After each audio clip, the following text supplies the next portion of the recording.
أعوذ بالله من الشيطان الرجيم. بسم الله الرحمن الرحيم. ليشهدوا منافع لهم ويذكروا اسم الله في أيام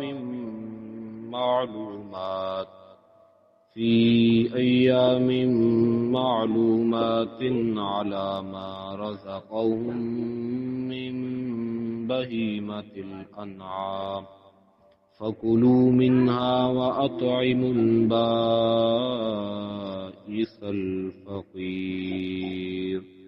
صدق الله العظيم. بسم اللہ الرحمن الرحیم۔ اللہ کے نام سے شروع جو نہایت مہربان ہمیشہ رحم فرمانے والا ہے۔ سورہ حج نمبر 22 آیت نمبر 28 اردو ترجمہ عرفان القرآن۔ تاکہ وہ اپنے فوائد بھی پائیں اور قربانی کے مقررہ دنوں کے اندر اللہ نے جو مویشی چھپائے ان کو بخشے ہیں، ان پر ذبح کے وقت اللہ کے نام کا ذکر بھی کریں، پس تم اس میں سے خود بھی کھاؤ اور خستہ حال محتاجوں کو بھی کھلاؤ۔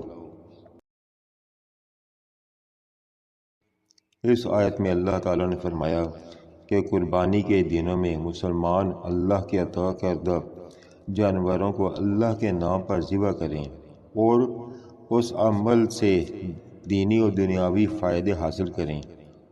ان میں سے ایک فائدہ یہ ہے کہ گوشت خود بھی کھائیں اور محتاجوں کو بھی کھلائیں تاکہ خوشی اور شکر سب میں بانٹی جا سکے۔ نبی اکرم صلی اللہ علیہ وآلہ وسلم نے فرمایا، قربانی کے دنوں میں ابن آدم کا کوئی عمل اللہ کو قربانی سے زیادہ محبوب نہیں۔ جامع ترمذی۔ اے اللہ ہماری قربانیاں قبول فرما، بے شک تو سننے والا جاننے والا ہے۔ آج کسی مستحق فرد کو کھانا یا گوشت پہنچائیں، چاہے تھوڑی مقدار میں ہی کیوں نہ ہو۔ اس عمل سے اللہ کی رضا اور دل کی سکون حاصل ہوگا۔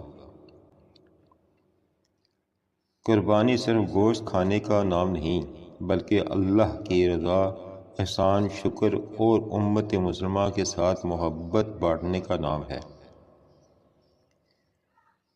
آئیے اس عید الاضحیٰ پر قربانی کو عبادت اور انسانیت کے جذبے کے ساتھ ادا کریں۔